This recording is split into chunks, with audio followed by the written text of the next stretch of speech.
tua palavra. Use ele, Deus, e fala o coração da tua igreja. Em nome de Jesus. Amém. Glória a Deus.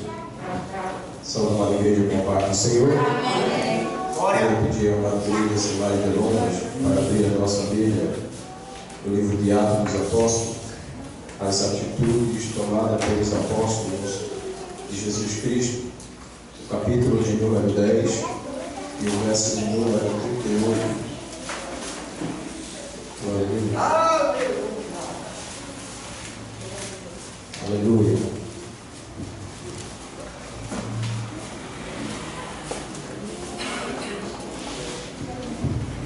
Amém? Todos acharam? 10 do Atos dos Apóstolos e o versículo de número 38, que diz assim, igreja: como Deus ungiu a Jesus de Nazaré com o Espírito Santo,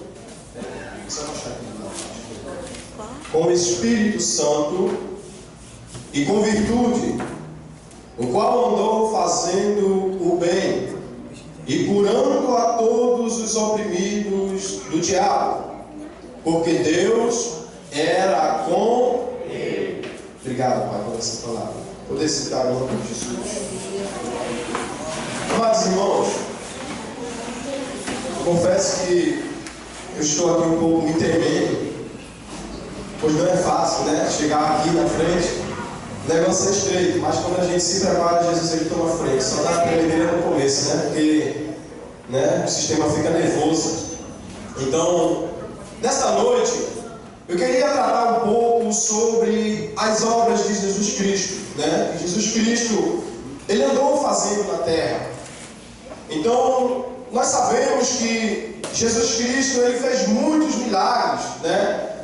Muitos sinais, muitas maravilhas ele tem feito, como por exemplo no livro de Mateus, nós vemos várias e várias milagres, né, onde ele curou enfermos, né? E também no livro de Lucas, seguindo essa leitura do 8 para frente, tem muitos milagres que Jesus ele tem feito, né? Mas dentro desses tanto milagre, se nós formos anotar hoje no livro os milagres em que Jesus ele fez, né, e continua fazendo, ainda no mundo todo não haveria espaço para colocar esses livros.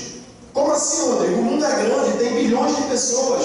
Então como é que no mundo todo não poderia ter espaço para colocar esse livro? Deixa eu te dizer, Deus ele fez um milagre na tua vida hoje.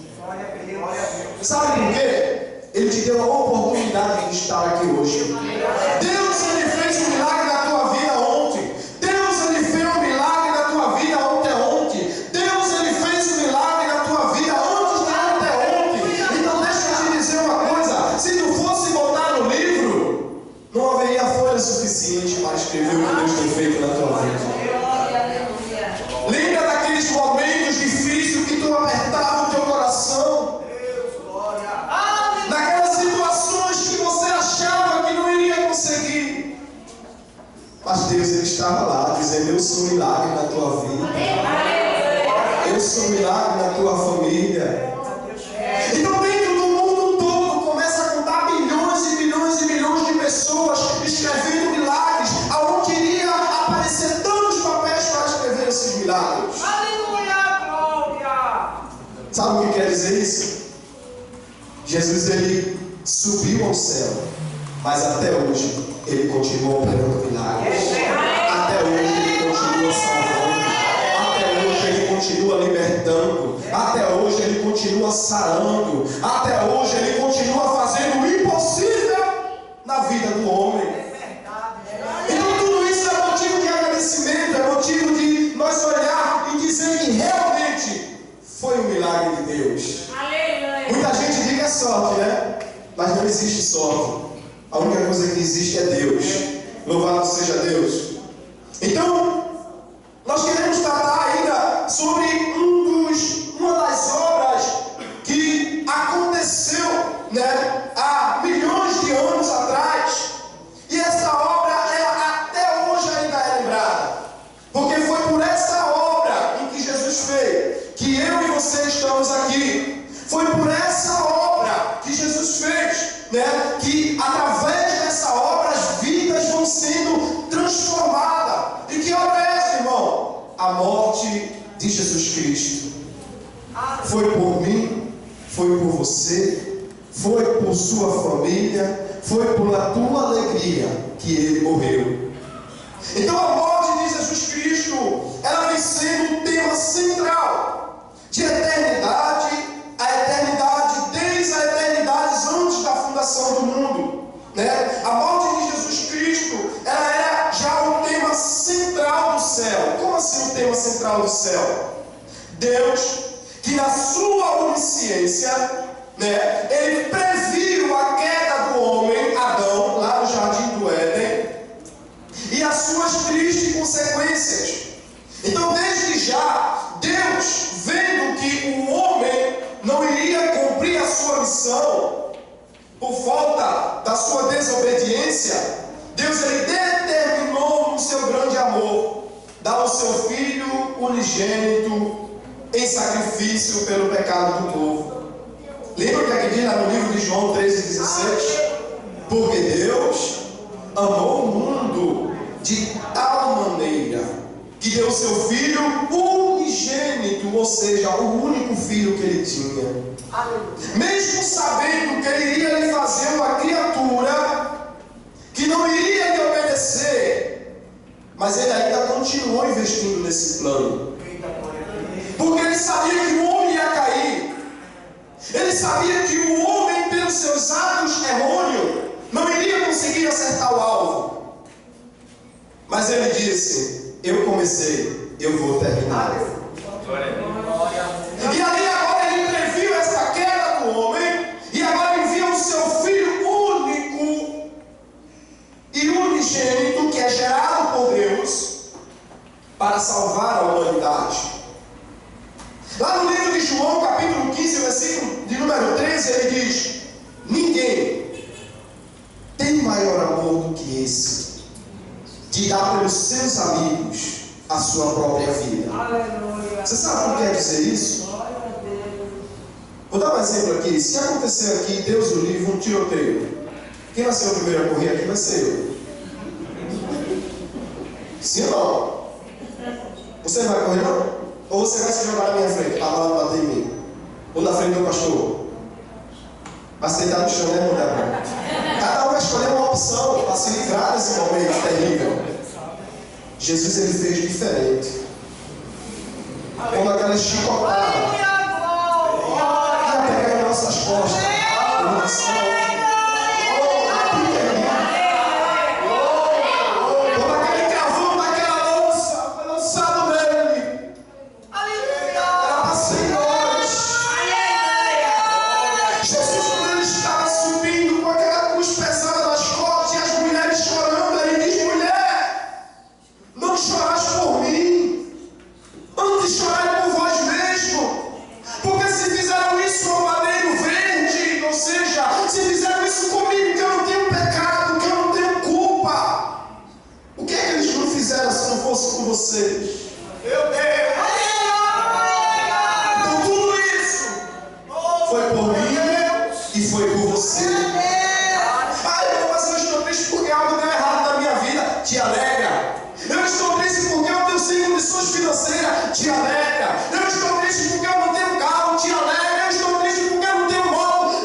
Esse ar que Ele nos dá de poder lá. Agora eu faço o que o pastor diz: agradece pelo teu pé, agradece pela tua mão, agradece pelos teus ouvidos. Tem tanta gente, irmão, que está em cima de uma cama nesse momento, querendo estar onde você está e não tem essa oportunidade, mas mesmo assim são felizes. Então, a graça, que é o favor imerecido, que o homem não merece, Ela foi dada já antes do século, né? Vamos ver lá no livro de Tito, capítulo de número 1. Tito fica depois de Carta aos Timóteo, ou você bota no livro de Hebreus e vem voltando, e passa Filemão e Tito. Capítulo de número 1, versículo de número 9.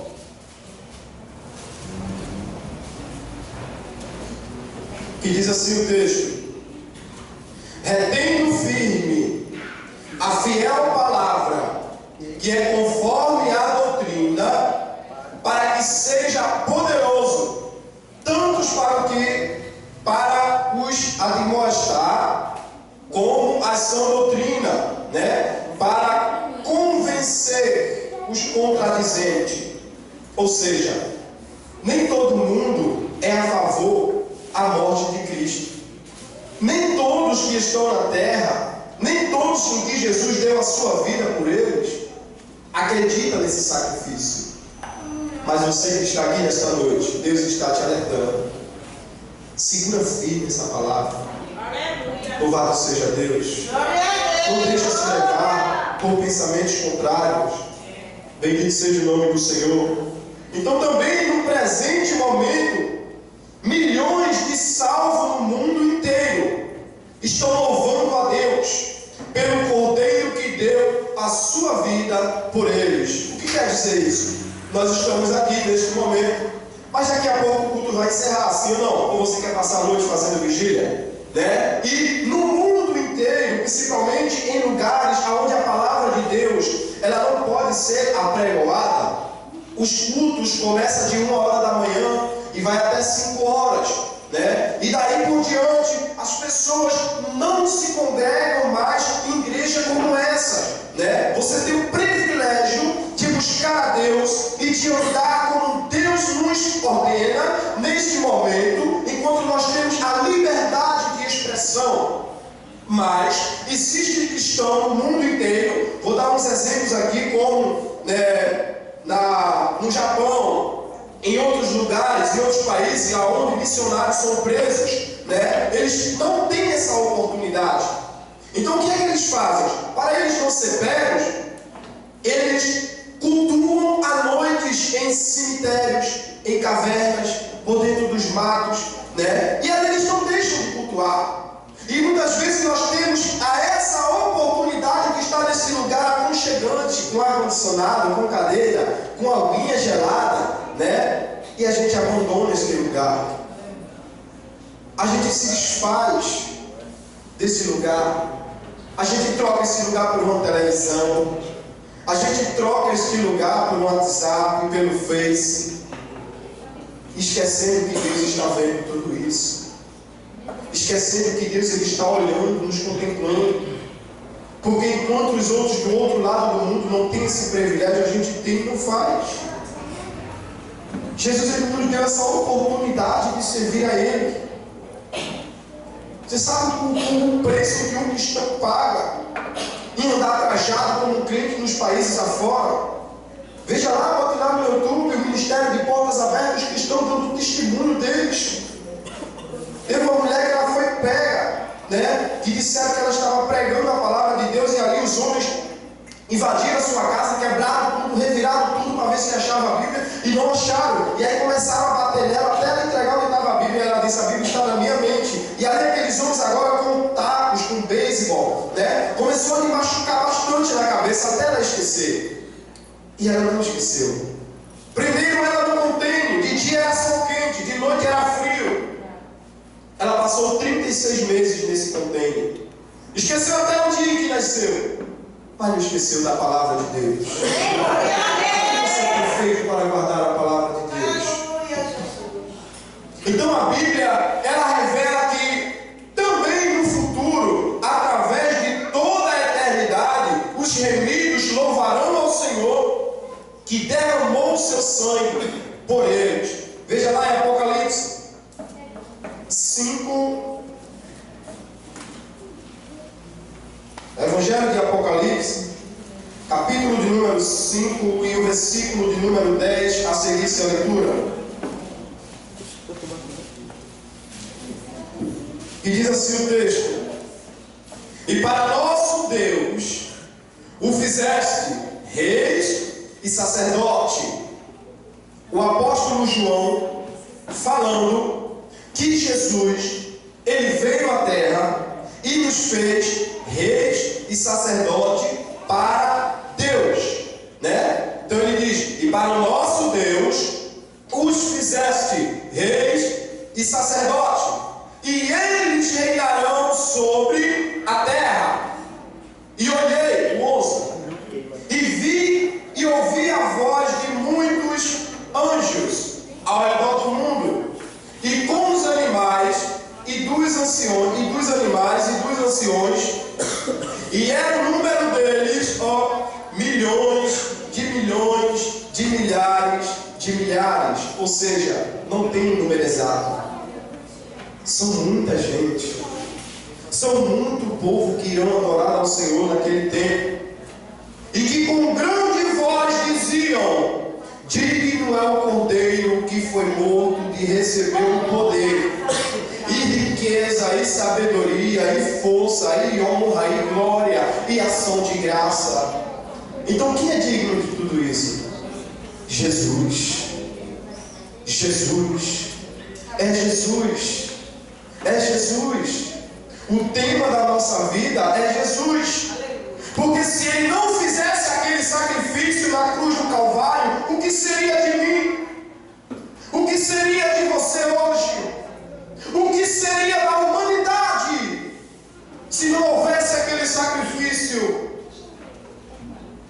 Então a morte de Cristo, ele é o tema principal das Escrituras. Jesus, ele morreu pelos nossos pecados. Em 1 Coríntios, capítulo de número 15, o versículo de número 8, ele diz assim o texto, 1 Coríntios 15 e o verso de número 3, perdão, seguindo-se a leitura, ele diz assim o texto: porque primeiramente vos entreguei o que também recebi, que Cristo, Paulo estava entregando o que ele tinha recebido, que Cristo morreu por nossos pecados segundo as Escrituras. Então não é fake news, não é palavras de carochinhas, é a realidade. Se não houvesse esse sacrifício, nós não estaríamos aqui hoje. Louvado seja o teu nome. Então a maioria das profecias da Bíblia fala do sofrimento em que a Cristo havia de vir e a glória que iria lhe seguir. Desde a primeira profecia, nós sabemos que houve uma profecia que está lá no livro de Gênesis, no capítulo 13, versículo de número 15, aonde Deus diz: da semente da mulher. Vamos lá? Gênesis, o primeiro livro da Bíblia, capítulo de número 3, e o versículo de número 15, a seguir essa leitura, que diz assim: e porém inimizade entre ti e a mulher, e entre a tua semente e a sua semente, esta te ferirá a cabeça, e tu lhe ferirás o calcanhar. Aí o 16 diz: e a mulher disse: multiplicarei grandemente a tua dor, e a tua concessão, com dor terás filhos, e o teu desejo será para o teu marido, e ele te dominarás, né? Então nós vamos focar aqui onde Deus ele faz a promessa, em que iria esmagar a semente, né?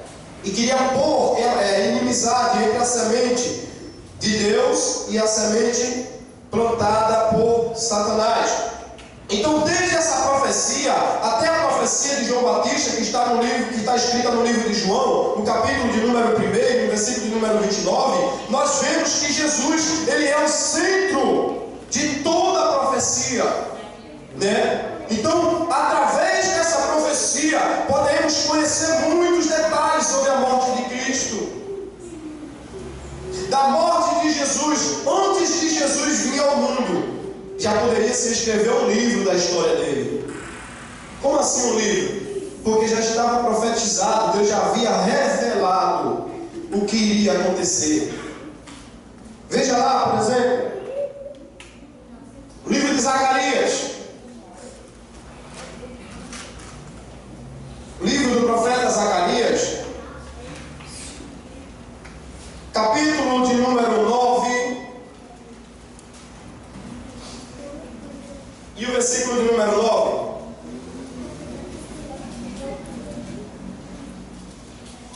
Lembra quando Jesus ele entrou na cidade de Jerusalém? Como foi que ele entrou? Montado em um jumentinho, não foi isso? Já estava profetizado.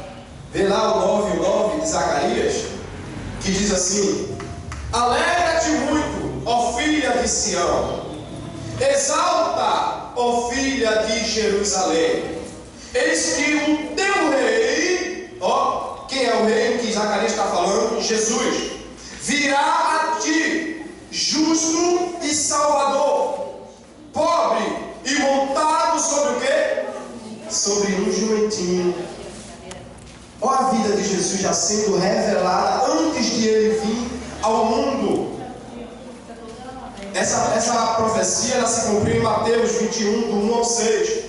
Então, até pelos dos seus discípulos, em que ele iria ser traído, está escrito no livro dos Salmos 41 e 9, depois você vê lá. Então, Jesus também estava escrito que ele seria vendido por 30 moedas de pratas, aí de Zacarias 11 e o 12. Ele se sentia até abandonado por Deus. Veja lá, eu faço questão que você olhe lá no livro dos Salmos, capítulo de número 22.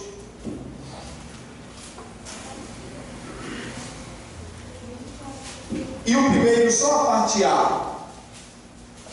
Eu queria ver se você se lembra desse texto, dessa frase em que Jesus falou e qual foi o lugar em que ele falou. Que se você pode falar.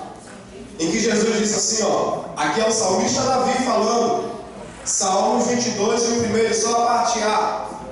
Deus meu, por que me desamparaste? Onde foi que Jesus falou essa frase? Na cruz do cavalo, não foi isso? Sabe por que Jesus ele disse isso? Porque estava sobre ele multidões e multidões de pecado.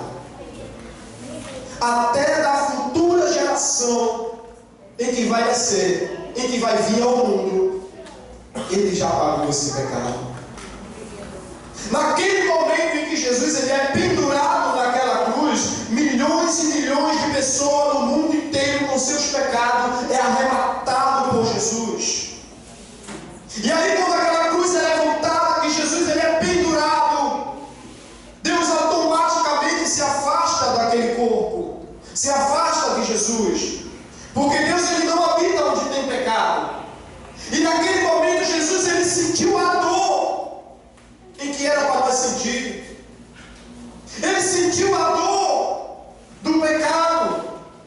Tanto é que ele diz: Deus meu, por que me desamparaste ou me abandonaste?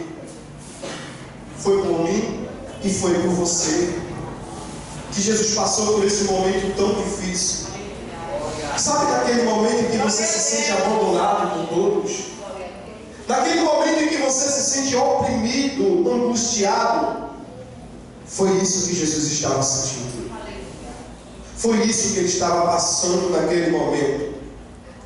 A dor do pecado que ele estava sentindo.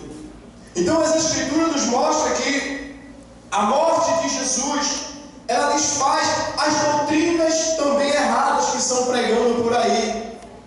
Hoje em dia temos que ter muito cuidado a certas doutrinas que vão sendo jogadas de todo jeito, de toda maneira. Não é isso? Porque a maioria das igrejas, hoje em dia eu não vou falar 100%, mas 50% das igrejas, ou até 60%, hoje em dia mais não prega a morte de Cristo. Estão pregando mais dízimo, oferta. Tem pastores que abrem igreja como tema de negócio principal. para enriquecer a sua vida. E aí nós vemos que quando essa igreja é aberta, até no começo se enche. Mas aí começa a ver que ali não tem alimento espiritual para elas, que não tem aquele pasto verdezinho tratado pelo seu pastor, as ovelhas vai-se embora. Por quê? Porque não está mais se pregando a palavra de Deus. Não está mais dizendo que Jesus morreu pelo meu e pelo teu pecado. Louvado seja Deus. Então, Jesus ele foi aceito por Deus como um representante de toda a humanidade. Jesus ele é chamado na Bíblia, em 1 Coríntios, capítulo de número 15 ainda, e o 47. Estou quase terminando, tá? Não se preocupe não, a gente faz a vigília hoje. 1 Coríntios, na sexta, né, irmão? Capítulo de número 15, e o versículo de número 47, que diz assim o texto: o primeiro homem da terra é terreno. Quem é o primeiro homem? Adão. O segundo homem, o Senhor, é do céu. 47. Vamos agora para o 45, voltando mais atrás alguns versículos. Assim está também escrito que o primeiro homem, Adão, foi feito em alma vivente. E o último Adão, olha como Jesus é chamado. E o último Adão, em espírito vivificante. O que quer dizer isso? Adão foi feito em alma vivente. E o último Adão, que é Jesus Cristo, foi feito em espírito vivificante. O que quer dizer isso? Que ele dá vida. Com a sua própria vida ele gera vida. Porque quando ele morreu na cruz do Calvário, o inferno agora entrou em festa. A terra, aqueles homens que crucificaram a Jesus sem motivo, também estavam em festa, achando que ele havia morrido e que aquela guerra já havia sanado. Mas não. Quando ele morreu, ele foi no inferno, tomou a chave da morte e da vida. E ele disse: todo o poder é me dado nos céus e na terra e debaixo da terra. Então ele tem o poder em suas mãos de dar a vida a quem ele quiser. Lembra de Lázaro? Quando Lázaro morreu, já havia 4 dias. Ou seja, não havia mais possibilidade daquele homem voltar à vida. Porque segundo a tradição judaica, era possível que o homem morresse e ressuscitasse até o 3º dia. Passou disso, ele não poderia mais ressuscitar. Mas Jesus disse: eu vim confundir a tradição, porque eu sou vida e vida com abundância. Louvado seja Deus. Então todos os homens estavam debaixo do pecado, como está escrito em Romanos 3:23, que diz que todos pecaram e destituídos estão da glória de Deus. Mas também não estava só debaixo do pecado, estava também debaixo da ira de Deus, né? Como está escrito lá em Efésios, capítulo número 5, versículo número 6. E também manchado para a perdição futura. O que quer dizer isso? Que não tinha mais jeito. Veja lá em Romanos, capítulo número 2, carta aos Romanos 2 e 5. Glória a Deus. Aos Romanos, capítulo número 2 e o versículo de número 5. Todos acharam? Que diz assim o texto: mas, segundo a tua dureza e teu coração impertinente. O que quer dizer a palavra impertinente? Que não se arrepende do pecado. Aquele que não se arrepende do seu pecado. Então diz aqui: segundo a tua dureza e o teu coração que não se arrepende do teu pecado, em tesouras. Essa palavra tesoura quer dizer guarda ou junta. Ou seja, quem não se arrepende do teu pecado, juntas, a ira para ti, num dia da ira e da manifestação do juízo de Deus. Ou seja, segundo o coração do homem, né? O apóstolo Paulo aos Romanos, ele está dizendo aqui que aquele que não se arrepende do seu pecado, está vivendo a sua vida de todo jeito, de todas as maneiras. Ele junta. A palavra juntar quer dizer acumular. Quando a gente começa a guardar dinheiro, a gente tira de um canto e começa a guardar, não é isso? E na medida que você está guardando, você está juntando. E essa palavra se refere a isto, né? Como a gente está praticando o pecado, o dia passou, aquele pecado não foi-se embora. Nós estamos guardando, juntando, acumulando esse pecado. Para quê? Para o dia da ira vindoura. É por isso que nós precisamos de morrer todos os dias. Todos os dias precisamos de morrer para o mundo e viver para Cristo. Então, mas Jesus, ele manifestou-se, né, para aniquilar o pecado pelo sacrifício de si mesmo, que ele fez. Carta aos Hebreus, capítulo de número 9, e o versículo de número 28, que diz assim o texto, 9 e o 28. Assim também, Cristo, oferecendo-se o quê? Uma vez, para tirar o pecado de muitos, aparecerá a segunda vez sem pecado aos que esperam para salvação. Você está esperando Jesus para a salvação? Você está se preparando para esse grande dia? Você está morrendo todos os dias? Ou você está acumulando, né, pecado, como diz a palavra em Romanos 12:5, onde lemos? Então, igreja, precisamos de nos preparar. Jesus, ele está voltando. Prepara-te, ó Israel, para encontrares com teu Deus. Naquele grande dia vai haver choros, prantos e ranger de dentes para aqueles que ficarem. Te prepara, igreja, em nome de Jesus. Eu agradeço a oportunidade, em nome de Jesus.